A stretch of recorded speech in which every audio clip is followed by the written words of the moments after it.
बिस्मिल्लाहिर्रहमानिर्रहीम।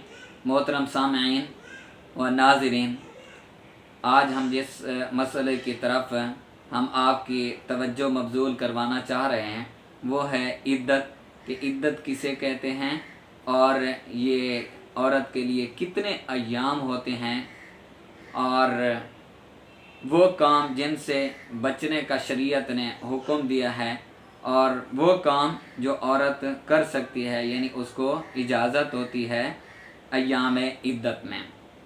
मोहतरम सामीन, इद्दत कहते हैं कि किसी औरत का जब शौहर मर जाता है तो उसके लिए इद्दत गुजारना ज़रूरी होता है। इसी तरह जिस औरत को उसके खामद ने तलाक दी हो उसके लिए भी इद्दत ज़रूरी होती है। अब इद्दत के अय्याम ये औरत के अहवाल पर है, क्योंकि मुख्तलिफ होते हैं औरतों के अहवाल। इसी तरह अय्याम इद्दत भी कम और ज़्यादा होते हैं।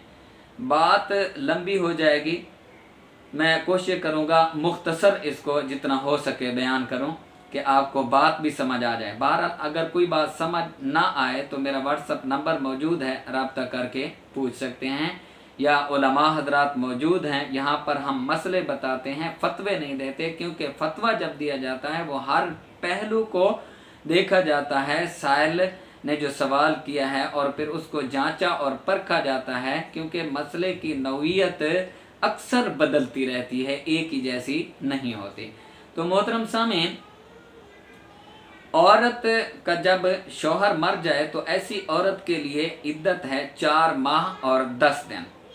और वो औरत जिसको शौहर तलाक दे उसकी इद्दत है, अगर वो हायज़ा है यानी हैज़ आता है तो 3 हैज़ यानी 3 हैज़ गुजारने के बाद वो कहीं और यानी दूसरे शख्स से निकाह कर सकती है।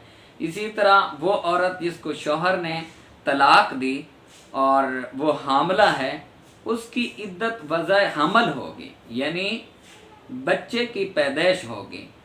आज मसलन आज शौहर ने तलाक दी, कल या परसों या जब भी बच्चा पैदा होगा उसकी इद्दत ख़त्म हो जाएगी, वो जहाँ चाहे दूसरी जगह पे निकाह कर सकती है।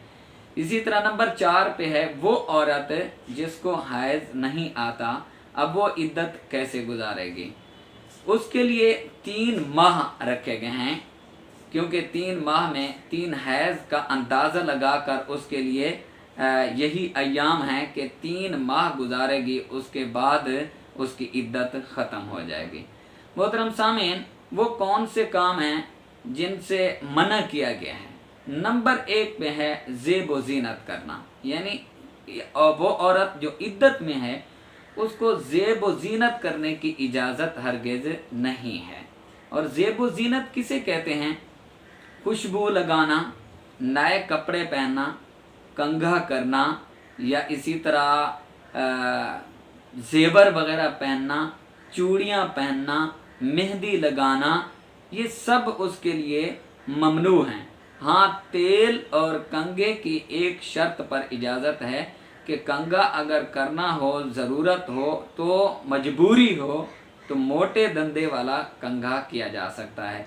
इसी तरह अगर बालों को या सर में दर्द हो, अज़ हद ज़रूरत हो तेल की, तो तेल भी लगा सकती है, लेकिन याद रहे खुशबू वाला तेल ना हो।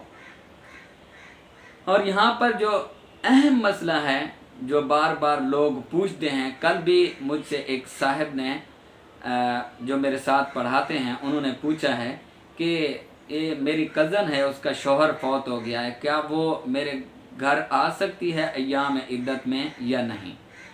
मोअज़्ज़िज़ सामीन, औरत अपने घर से बाहर नहीं निकल सकती, यानी 4 दीवारी में रहे, एक कमरे में बंद होना ज़रूरी नहीं है। और ख़ास किस्म के कपड़े पहनने की भी, यानी कहीं कहीं रिवाज होता है सफ़ेद कपड़े पहना दिए जाते हैं, ये हिंदू का रिवाज होता है, मुसलमानों का नहीं।